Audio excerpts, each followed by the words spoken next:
안녕하세요. 저도 시어머니 때문에 정말 미칠 것 같았던 때가 있었습니다. 처음엔 시댁 식구들과 원만하게 지내고 있다고 스스로를 위로했지만 시간이 흐를수록 시어머니의 구박은 노골적으로 변해갔습니다. 무뚝뚝하시면서도 며느리인 저를 좋게 봐주시던 시아버지와는 별 문제 없을 줄 알았는데 결국엔 시어머니 편에 서시더라고요. 어느 날이었는지 지금도 또렷하게 기억나요. 시어머니가 또 괜한 트집을 잡아대던 날 제가 아무 말 없이 참으려는데 시아버지가 곁에서 지켜보다가 매서운 눈초리로 저를 노려보셨습니다. 그 눈빛 지금도 가끔 떠올라요. 싸늘하고 차갑고 마치 제가 집안을 어지럽히는 사람이라도 되는 것처럼 보시더군요. 그 표정을 잊지 못할 것 같아요. 시어머니의 구박에 가슴이 답답해 미칠 것 같은 세월을 보내며 하루하루를 버텼습니다. 처음엔 제 탓 같기도 했어요. 내가 더 노력하면 좋아지겠지 하고요. 그런데 노력하면 할수록 시어머니의 말과 행동은 점점 더 도를 넘었죠. 작은 실수 하나에도 소리를 지르고 제가 만든 음식에는 꼭 흠을 잡고 명절 때는 사람들 앞에서 일부러 큰 소리로 저를 면박 주셨거든요. 제가 너무 예민한 걸까 싶어 마음속으로만 삼키고 또 삼켰지만 결국 제 마음속에도 감정이 쌓이고 골마가더라고요. 시댁에 다녀오면 집에 들어와서 혼자 눈물이 날 때가 많았습니다. 그렇게 버티던 어느 날 할아버님 제삿날이었어요. 아침부터 부엌에서 허리가 끊어질 듯 서 있었는데 시어머니는 제가 움직이는 족족 시비를 거셨습니다.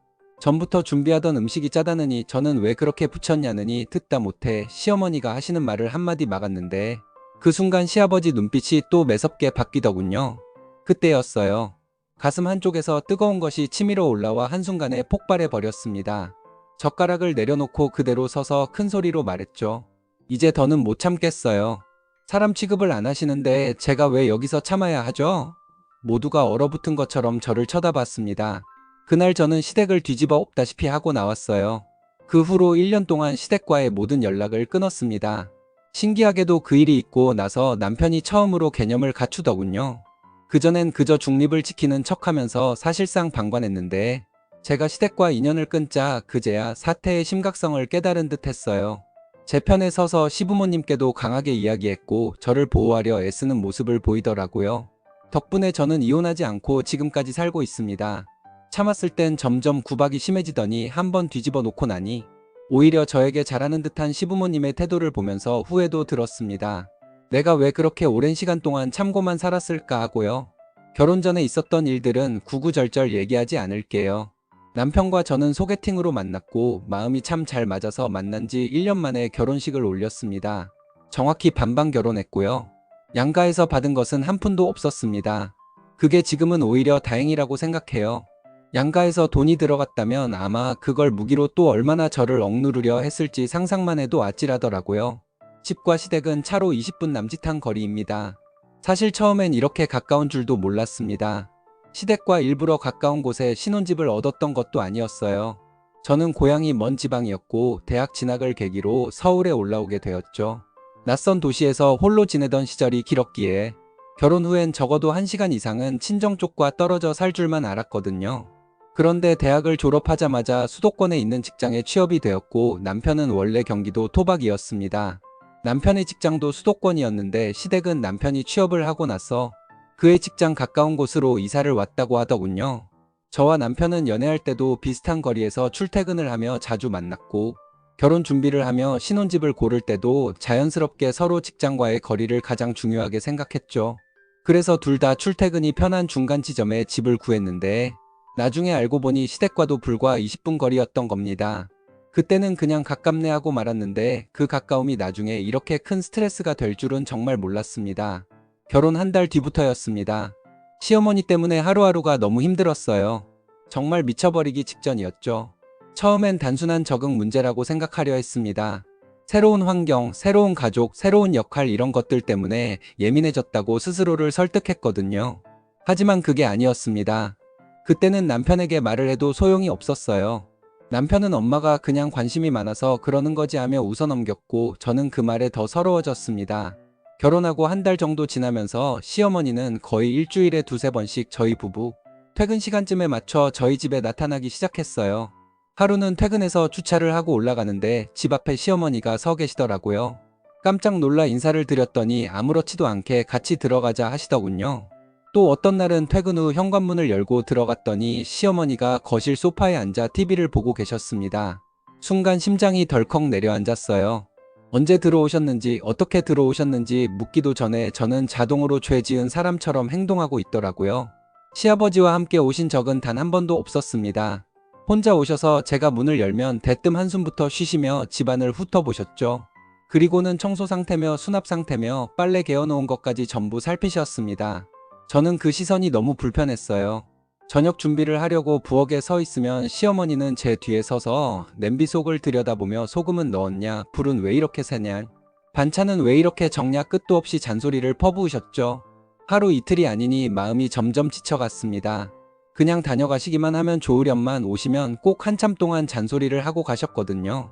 저는 그 말들이 마음에 꽂혀서 시어머니가 다녀간 날이면 밤에 잠도 설쳤습니다. 그때는 남편에게 하소연을 해도 별 소용이 없었습니다.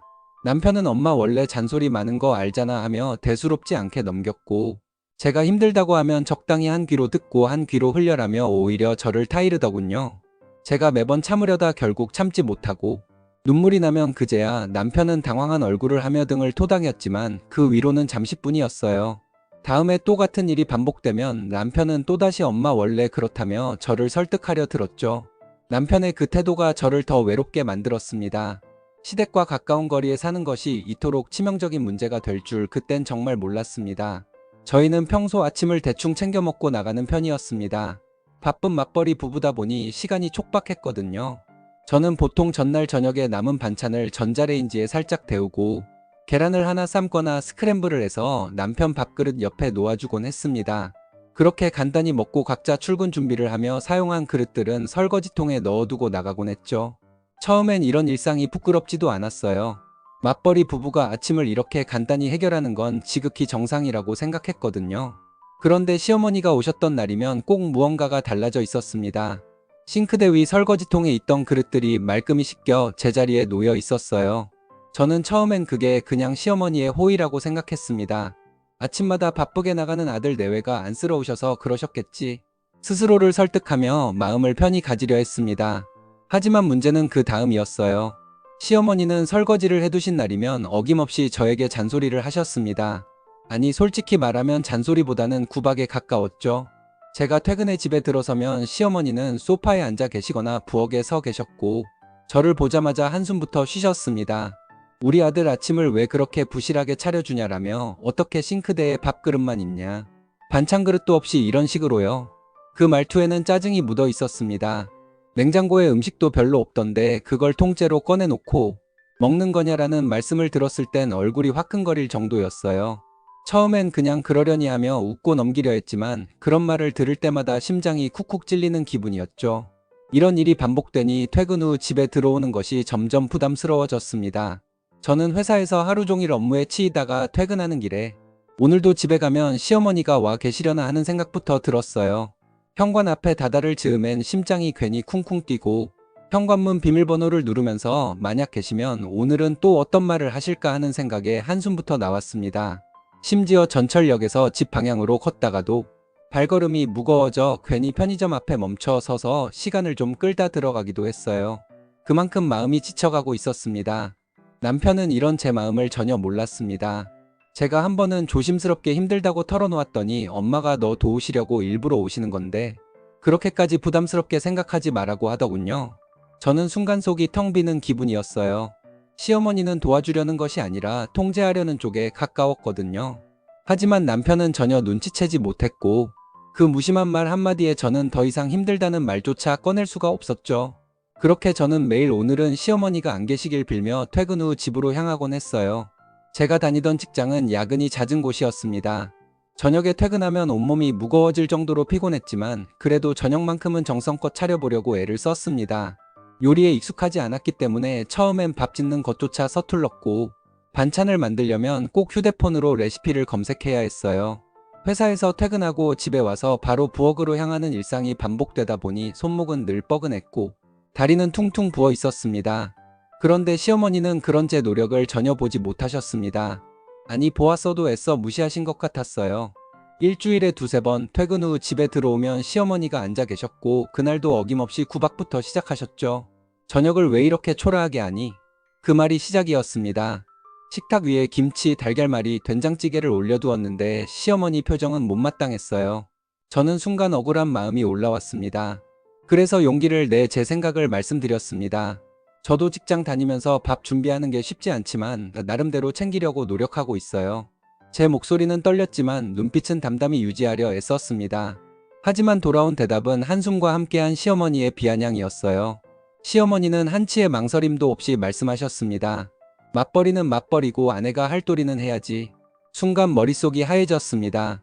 야근하고 밤늦게 퇴근하더라도 아내로서 해야 할 일은 해야 한다는 말도 이어졌습니다. 그 말투에는 피곤하다는 핑계 대지 말라는 뜻이 뚜렷하게 깔려 있었어요. 저는 황당함과 분노가 동시에 치밀어 올랐습니다. 한숨도 못 자는 한이 있어도 남편 밥을 챙겨야 한다니요. 도대체 그런 도리는 누가 정한 것일까요? 법전 어딘가에 아내는 아무리 힘들어도 남편 밥상을 근사하게 차려야 한다는 조항이라도 있다는 건지 정말 말도 안 되는 일이었죠. 그날 이후 저는 시어머니와 대화를 나누고 나면 가슴이 돌덩이처럼 답답해졌습니다. 속이 막혀서 숨쉬기도 힘들 만큼요. 저는 그 답답함을 풀어보려고 남편에게 여러 번 이야기를 꺼냈습니다. 당신 어머님 말씀이 너무 부담스럽다. 나도 노력하는데 자꾸만 못한다고만 하시니까 숨 막힌다. 그런데 남편은 늘 똑같았습니다. 시어머니에게 중재 역할을 하기는커녕 그저 무표정한 얼굴로 엄마 이제 그만 가세요 라는 말만 던졌습니다. 저는 남편의 그런 태도가 더 답답했습니다. 남편은 결혼 전부터 무뚝뚝한 성격이긴 했지만 그때는 최소한 저를 지켜주려는 듯한 말들은 했던 사람이었습니다. 그런데 결혼 후에는 싸울 때도 침묵했고 시어머니가 저를 몰아붙일 때도 말없이 자리를 피하곤 했어요. 그 모습이 저를 더 무너뜨렸습니다. 같이 살자고 약속한 사람이 이렇게까지 무심할 수 있을까 하는 생각이 들자 하루하루가 지옥 같았어요. 결혼 전에 남편을 떠올리면 이 정도로 무기력하고 무심하지 않았던 것 같아 더 속상했고 그 차이만큼이나 저의 마음은 더 깊이 무너져 갔습니다. 한동안 회사에서 야근이 많아져 정신없이 바쁘게 지냈습니다. 퇴근하면 시계를 보면 늘 자정을 넘기기 일쑤였고 눈을 감았다 뜨면 다시 회사로 나가야 하는 나날이었죠. 그래서 시어머니 방문 문제를 남편과 확실히 매듭지어 얘기하지 못한 채 흐지부지 넘어가 버렸습니다. 남편은 늘 그렇듯 무표정한 얼굴로 알았어. 나중에 얘기하자 하고 말끝을 흐렸고 저도 더 이상 말을 꺼낼 힘조차 없었습니다. 그렇게 한두 번을 놓치자 시어머니는 마치 그 틈을 기다렸다는 듯 꾸준히 저희 집을 찾아오셨습니다. 야근을 마치고 새벽녘에 겨우 집에 돌아오면 현관 앞에서부터 심장이 두근거렸습니다. 혹시 집안에 시어머니가 계실까봐요. 현관문을 열었을 때 불이 꺼져 있으면 안도하면서도 동시에 묘한 긴장감이 감돌았습니다. 어떤 날은 제가 들어오자마자 소파에 앉아 있다가 너희 집 참 어수선하다 한마디 툭 던지고 곧장 나가신 적도 있었어요. 또 어떤 날은 이미 다녀가신 흔적만 남아있기도 했습니다. 설거지가 되어 있거나 제가 던져놓았던 담요가 깔끔히 개켜져 있으면 등골이 서늘해졌습니다. 겉보기엔 친절한 손길일지 몰라도 제게는 감시처럼 느껴졌거든요. 직접 마주치지 못하는 날에는 전화와 문자로 잔소리를 쏟아내셨습니다. 업무 중이라는 말을 수십 번도 넘게 했지만 전혀 소용없었어요. 그래 알았다 하고는 바로 이어서 하실 말 다 하셨죠. 전화벨이 울리기만 해도 심장이 쿵 내려앉았고 업무용 메신저 알림과 시어머니의 문자 알림이 겹치면 손가락이 덜덜 떨릴 정도였습니다. 어떤 날은 회의실에서 회의 도중 진동으로 울리는 휴대폰을 들고 나와 복도에서 전화를 받기도 했습니다. 그럴 때마다 들려오는 말들은 늘 같았어요. 너희가 맞벌이를 한다지만 생활비에 내 아들이 번 돈도 있지 않느냐. 그만큼 밥도 잘 챙겨 먹이고 내조도 잘 해야 한다. 그게 여자의 도리이고 며느리의 도리다. 애는 언제 낳을 거냐. 내가 남편을 섬기는 마음이 깊어야 복을 받을 것이고 그래야 아들을 낳을 수 있는 것이다. 처음엔 웃음이 나올 정도로 어이가 없었지만 점점 그 말들이 제 마음속에 쌓여 돌덩이처럼 내려앉았습니다. 시어머니 말에 따르면 저는 남편에게 밥을 못 차려주는 못난 아내이자 복받을 자격이 없는 여인이었습니다. 맞벌이 부부라는 사실은 언제나 무시되었고 시어머니의 머릿속에서 저는 무조건 남편에게 헌신하는 며느리가 되어야 했습니다. 정말 숨이 막혔어요. 그나마 다행이라고 생각했던 건 단 한 가지였습니다. 시어머니가 주말마다 교회에 가셔서 토요일 아침부터 일요일 밤까지 교회에서 살다시피 하신다는 것이었죠. 주말에만큼은 집 초인종 소리에 심장이 철렁 내려앉을 일은 없었습니다. 덕분에 주말 아침에는 온전히 저만의 시간을 가질 수 있었고 그 짧은 평온이 아니었다면 아마 벌써 무너져 내렸을지도 모르겠습니다. 그리고 이상한 느낌을 받기 시작한 것도 그 무렵이었어요. 시어머니가 저희 집에 오셨던 날이면 어쩐지 집안 곳곳이 미묘하게 달라져 있었습니다. 저는 서랍이나 옷장을 종류별로 정리해 두는 것을 좋아하고 옷걸이에 걸린 옷도 길이 순으로 맞춰 걸어두는 습관이 있거든요. 그런데 어떤 날은 수건 서랍이 순서가 엉켜 있다든가 옷걸이에 걸린 블라우스 위치가 바뀌어 있더라고요. 처음엔 제가 피곤해서 착각한 걸까 싶었지만 그런 일이 한두 번이 아니니 점점 확신이 들었습니다. 마치 시어머니가 제가 없는 사이에 서랍을 열어보고 옷장을 들춰보는 것 같았어요. 물증은 없지만 심증은 차곡차곡 쌓여갔습니다. 이 이야기를 남편에게 털어놓을까 수십 번도 넘게 고민했지만 결국 입을 열지 못했습니다. 남편은 성격상 설마 어머니가 그러시겠냐며 대수롭지 않게 넘길 것이 뻔했거든요. 그럴 경우 오히려 제가 과민한 사람으로 몰릴까 두려웠습니다. 그래서 혼자 속으로 사귀며 넘겼습니다. 그런데 그 침묵이 저를 더 옥죄기 시작했어요. 출근 전 화장대를 보면서도 오늘 내가 정리한 그대로, 저녁에 그대로 있을까라는 걱정을 하는 제 모습이 너무 한심하게 느껴졌습니다. 집이 더 이상 안식처가 아니었죠. 결혼한 지 7개월쯤 되었을 때쯤 저는 진지하게 이혼을 생각하기 시작했습니다. 그 무렵에 저는 늘 심장이 두근거렸습니다. 출근길 전철 안에서도 회사 화장실 거울 앞에서도 심지어 잠을 자다가도 가슴이 두근거려서 벌떡 일어났어요. 숨이 가쁘고 가슴이 답답해오는 느낌이 하루에도 몇 번씩 찾아왔습니다. 처음엔 시간이 지나면 적응이 되겠지, 결혼 초반에는 원래 이런 건가 보다 스스로를 설득했지만 오히려 증상은 점점 심해질 뿐이었어요. 그때는 진심으로 이대로는 못 살겠다는 생각만 들었습니다. 시어머니가 보낸 문자들은 업무용 메신저보다 더 자주 울렸고 통화 기록에는 시어머니 이름이 빼곡했습니다. 저는 그 기록들을 하나도 지우지 않고 고스란히 저장해 두었어요. 통화 내용도 몇 번은 녹음했습니다. 언젠가 남편에게 전부 들이밀며 이혼하자고 말할 생각이었죠. 당시엔 정말 그게 유일한 탈출구처럼 보였습니다. 제 안에서 이 사람들과 계속 가족이라는 이름으로 얽혀 살아야 한다는 생각만으로도 숨이 막혔습니다. 누군가를 사랑해서 결혼했지만 그 사랑이 이 고통을 감당할 만큼 강한 것인지 자신할 수도 없었습니다. 그날 아침 전철에 몸을 싣고 회사로 향하던 중이었습니다. 출근길 사람들 틈에 파묻혀 꾸벅꾸벅 졸고 있었는데 시어머니 이름이 떠있는 발신 표시가 화면 위로 번쩍 뜨더군요. 그분에게서 오는 전화는 언제나 예고 없이 제 하루를 무너뜨렸으니까요. 전화를 받자마자 다짜고짜 너 지금 오고 있냐? 라는 목소리가 쏟아졌습니다. 그 말이 무슨 뜻인지 한참을 이해 못하고 있다가 조심스럽게 출근 중이라고 말씀드렸어요. 그러자 시어머니가 한껏날 선 목소리로 쏘아붙이시더군요. 오늘이 할아버님 제사인 것도 모르냐라고요. 순간 온몸이 굳었습니다. 머릿속이 새하얘졌어요. 그제야 문자로 날아왔던 잔소리들을 떠올렸습니다. 한동안 답장을 하지 않았더니 시어머니의 문자는 점점 더 과격해졌었죠. 그런데 제사 얘기는 한 번도 없었습니다. 남편에게도 들어본 적이 없는 일이었고요. 억지로 심호흡을 하며 최대한 침착하게 말씀드렸습니다. 남편도 아무 말 없었고 설령 저에게 미리 말씀하셨더라도 요즘 회사 일이 너무 바빠서 반차조차 낼 수 없었을 것이라고요. 제 목소리는 최대한 낮게 깔려 있었지만 속에서는 불덩이 같은 분노가 부글부글 끓고 있었습니다. 시어머니는 제 말을 듣더니 잠시 조용해지시는 듯 하더니 곧장 다른 말을 꺼냈습니다. 신우들도 바빠서 못 온다면서 그러면 제사는 어떻게 하냐고 묻더군요. 그 말이 저를 더욱 혼란스럽게 만들었습니다. 신우들도 안 오는데 왜 나만? 이라는 생각이 스쳤습니다. 저는 솔직히 어떻게 해야 할지 모르겠다고 대답했습니다. 그 순간 전화기 넘어가 고요해지더니 뚝소리와 함께 통화가 끊겼습니다. 그 짧은 순간마저도 숨이 턱 막히더군요. 그래서 곧바로 다시 전화를 걸었습니다. 벨소리가 2번 울리고 시어머니가 전화를 받으셨는데 이번엔 처음부터 고함이 쏟아졌습니다. 내가 며느리가 여럿이 있는 것도 아니고 내가 안 오면 제사상을 누가 차리냐, 사람들이 흉 본다 라는 말이 귀를 때렸습니다. 지하철 소음보다 훨씬 날카롭게 파고들었죠. 저는 필사적으로 이성을 붙잡으며 지금은 출근 중이니 저녁에 퇴근하고 나서 전화를 드리겠다고 했습니다. 그런데 또 갑자기 소리가 뚝 끊기더군요. 전화기 화면을 보니 역시나 통화가 종료되어 있었습니다. 한참 동안 핸드폰을 들고 멍하니 서 있었어요. 주변 사람들은 이어폰을 꽂고 고개를 끄덕이며 음악을 듣거나 핸드폰으로 뉴스를 보고 있었는데 저는 그들 사이에서 홀로 얼어붙은 섬처럼 굳어 있었습니다. 출근길 전철은 평소보다 더 숨막히게 느껴졌고 그날 하루 종일 아무 일에도 집중할 수 없었습니다. 머릿속에선 시어머니의 그 고함 섞인 말들이 계속 메아리 쳤습니다. 내가 왜 이렇게까지라는 생각만 몇 번이고 떠올랐습니다. 점심시간에 휴대폰이 진동하길래 보니 남편에게서 톡이 와 있었습니다.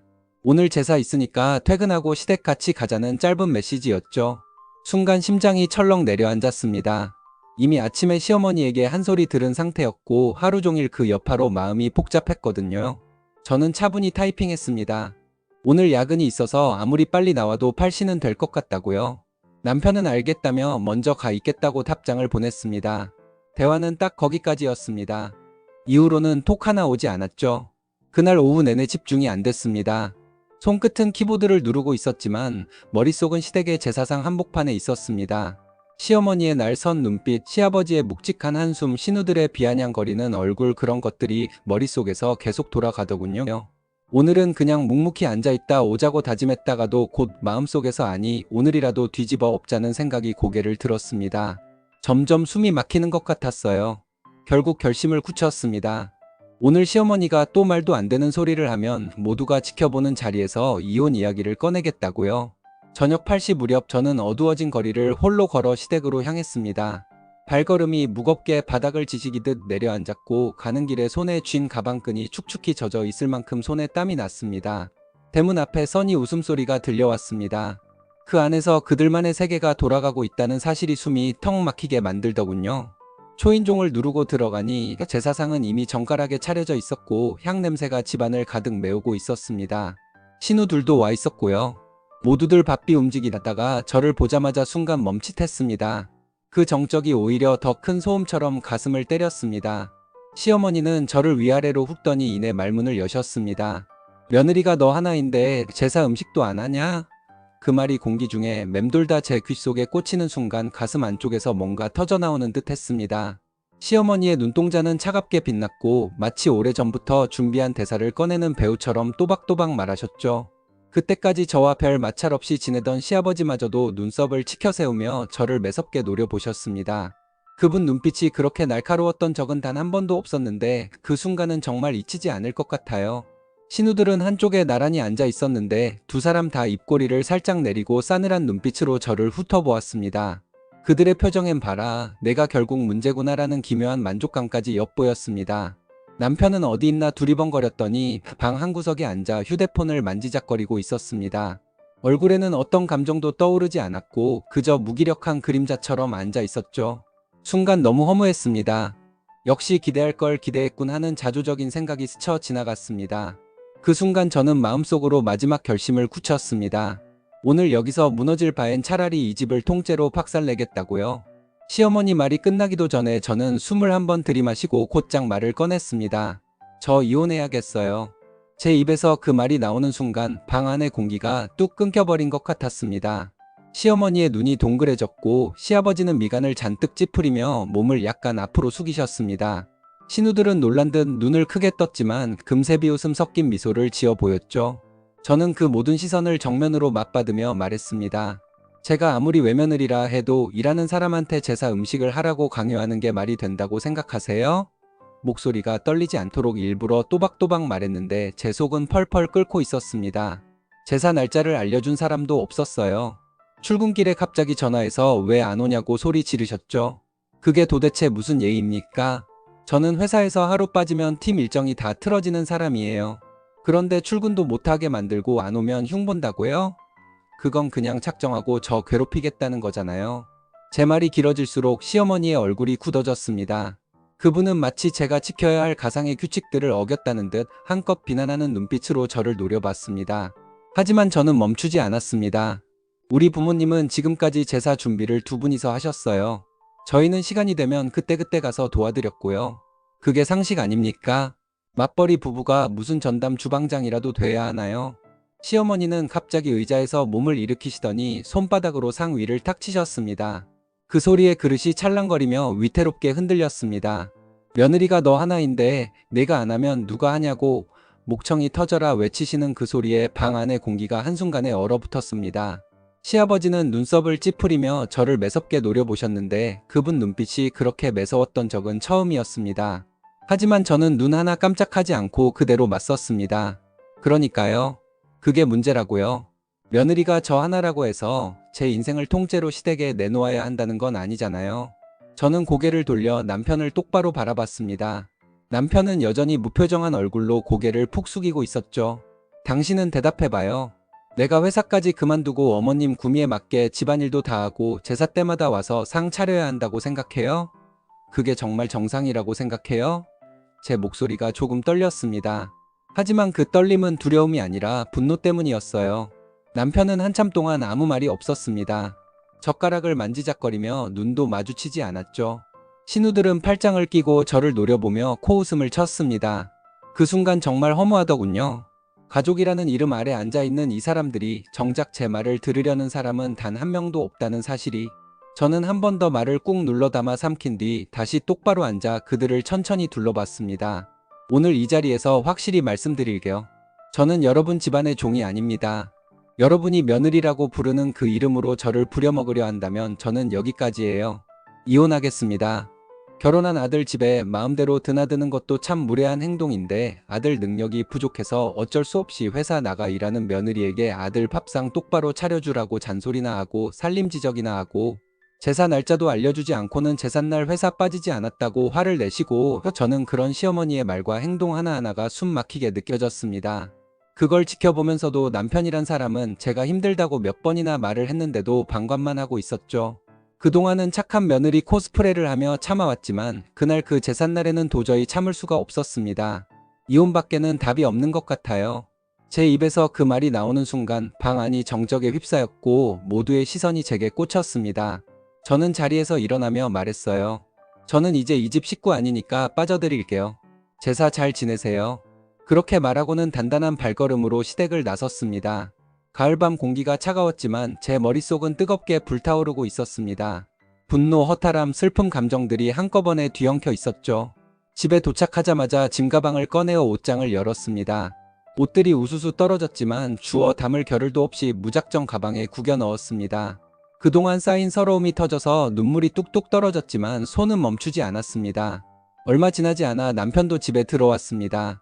제사도 지내지 않고 왔어. 남편의 목소리는 지쳐 있었지만 저는 짐을 싸던 손을 멈추지 않았습니다. 우린 이혼이야. 제 목소리는 단호했습니다. 남편은 제 옆에 쪼그려 앉아 계속 미안하다고 중얼거렸습니다.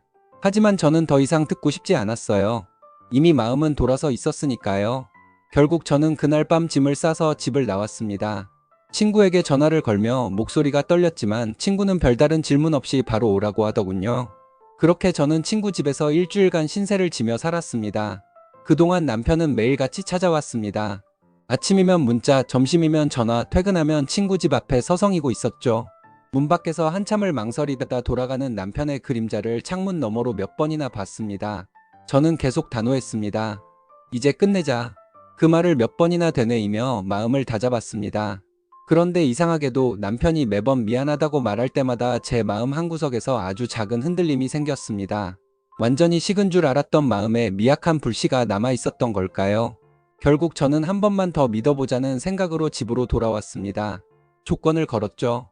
시댁 문제는 앞으로 당신이 알아서 하세요. 저는 상관 안 할게요. 남편은 고개를 끄덕이며 알겠다고 했습니다. 그리고 남편은 그 다음 주에 시어머니와 크게 싸웠습니다. 당신이 엄마한테 말도 못하면서 나한테만 다 떠넘겼잖아요. 싸움 후에 남편은 제게 그렇게 말하며 울먹였습니다. 그 후로 1년 동안 저희 부부는 시댁과 완전히 연락을 끊고 지냈습니다. 명절도 제사도 경조사도 아무것도 가지 않았습니다. 그 시간 동안 저는 처음으로 제 인생을 사는 것 같았어요. 1년이 지나고 나서야 남편이 먼저 시댁에 다녀오겠다고 하더군요. 저는 말했어요. 당신이 어떻게 하든 상관 안 할게요. 저는 안 가요. 남편은 혼자 시댁에 다녀왔고 시어머니는 예전처럼 저를 들먹이지 않았다고 했습니다. 지금도 시어머니와는 꼭 필요한 말만 주고받습니다. 안부 인사, 경조사 날짜, 그것뿐이죠. 남편은 가끔 제게 말합니다. 엄마가 잘못한 거 나도 알아. 그때 내가 제대로 못한 거 평생 미안할 거야. 그 말에 저는 고개를 끄덕이며 대답하곤 합니다. 지금처럼만 하면 돼. 평생 시부모님과 이렇게 불편한 관계로 사는 것도 나쁘지 않을 것 같아요. 적당한 거리, 필요한 말만 서로 기대하지 않기. 그게 지금의 우리 관계를 지켜주는 유일한 방법이니까요. 그리고 저는 이제야 깨달았습니다. 참는다고 가정이 평화로운 건 아니더라고요. 뒤집어 엎어야만 지켜지는 평화도 있다는 걸요절실히 깨달았습니다.